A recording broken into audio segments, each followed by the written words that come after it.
You probably know someone this happened to.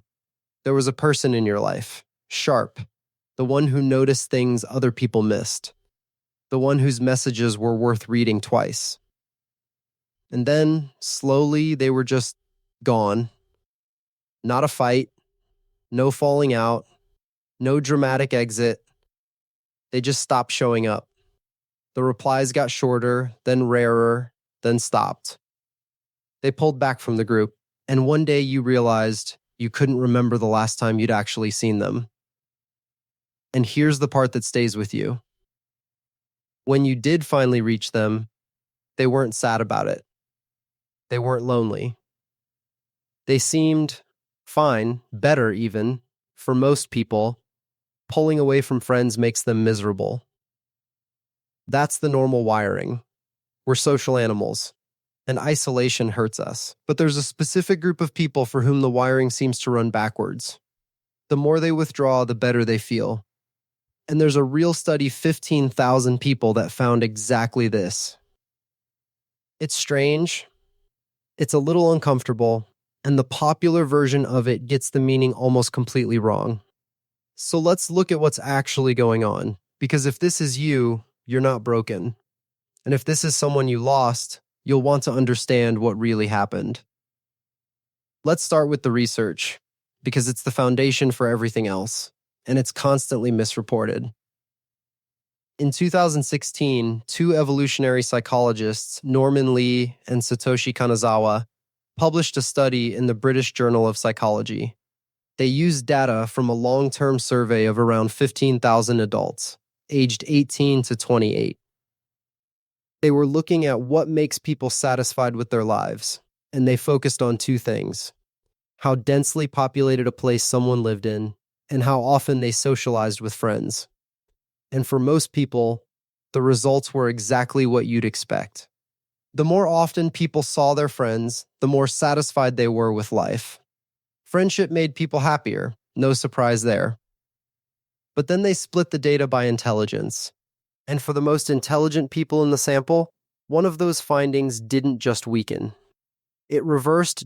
For highly intelligent individuals, socializing with friends more often was associated with lower life satisfaction, not higher.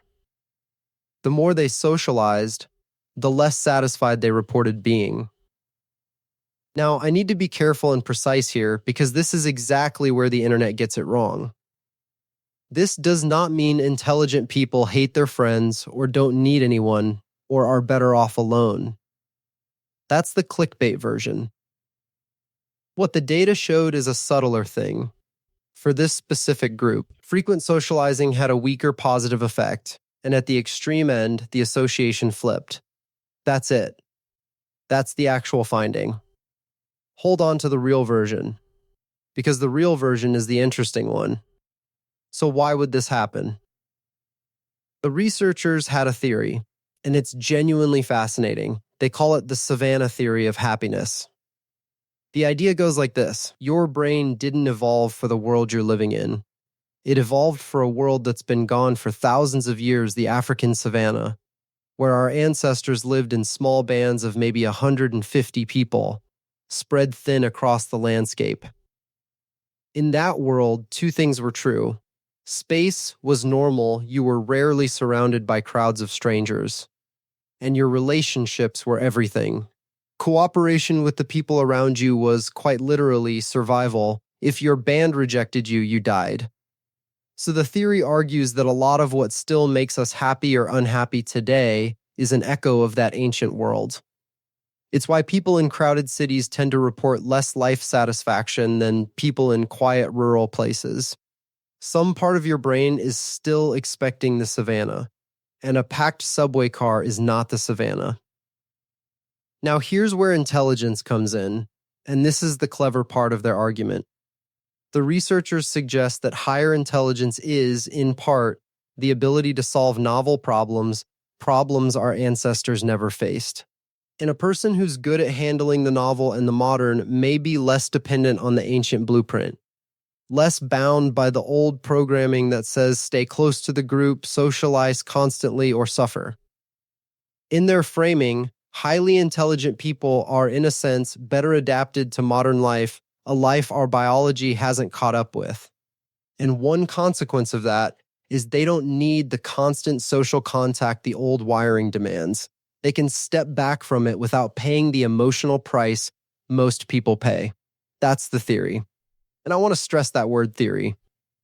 We'll come back to how solid it actually is, because that matters.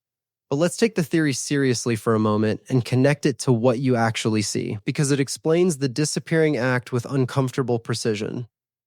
The researchers offer a specific reason these people pull away, and it's not that they dislike others.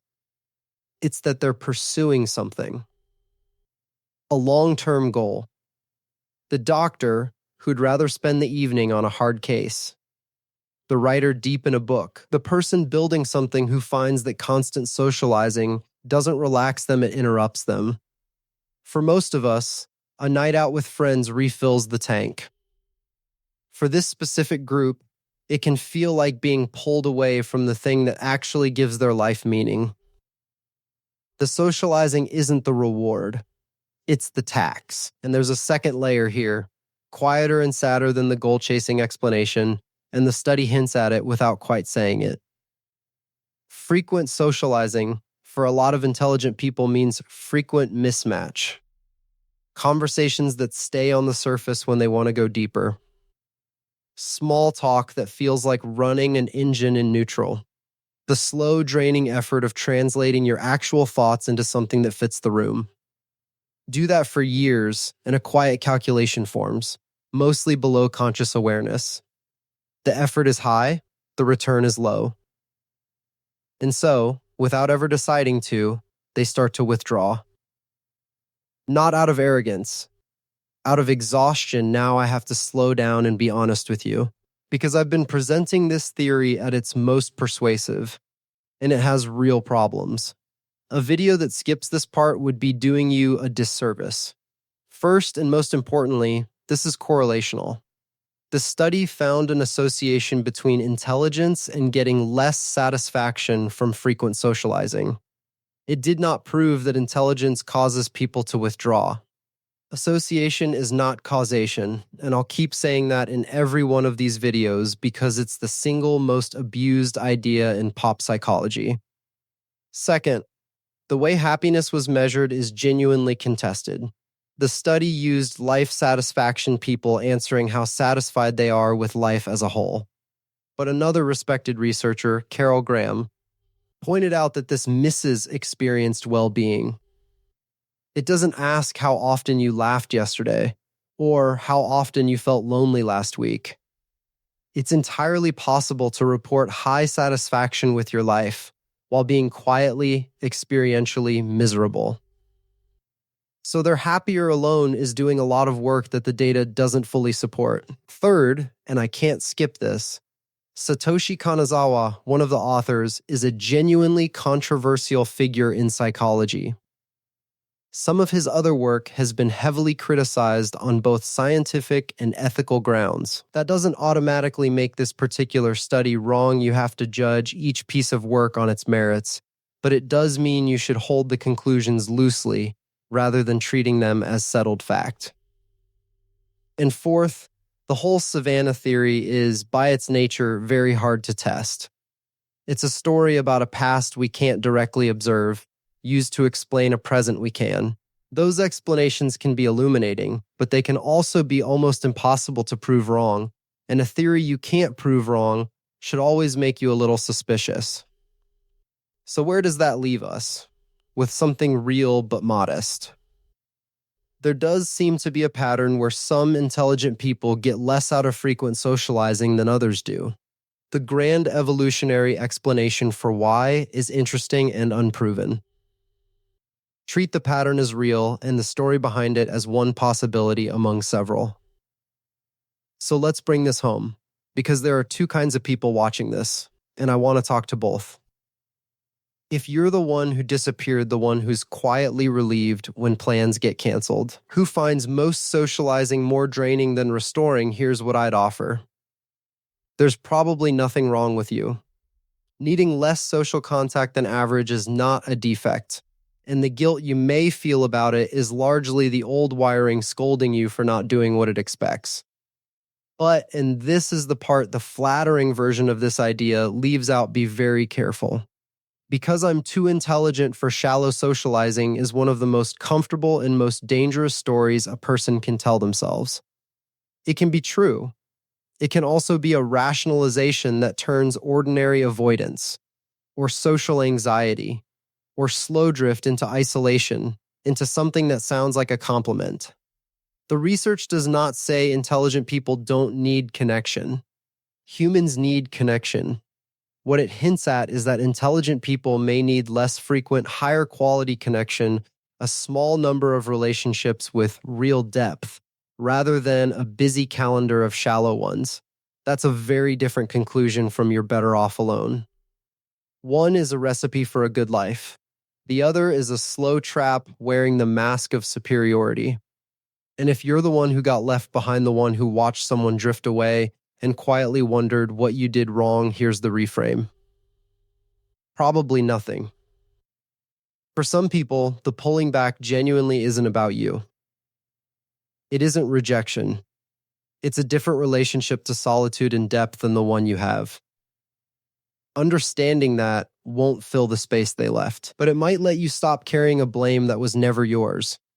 Because in the end, the disappearing isn't usually coldness, and it isn't usually superiority, whatever the internet wants to tell you. More often, it's a person who found the ordinary rhythm of social life quietly costly, and slowly, without announcement, arranged their life to stop paying for it. The mistake, and it runs in both directions, is reading that as a verdict on anyone's worth. It isn't. It's just a different wiring, meeting a world that was never built for any of us in the first place. I'm curious where you land on this one, because I think it splits people. Are you the person who disappeared, or the person who watched someone go? Tell me in the comments, and if you pulled back, tell me honestly whether it felt like freedom or like something you'd started calling freedom. And if you want more of this where I actually read the study instead of repeating the headline, subscribe. There's a new one every week. See you then.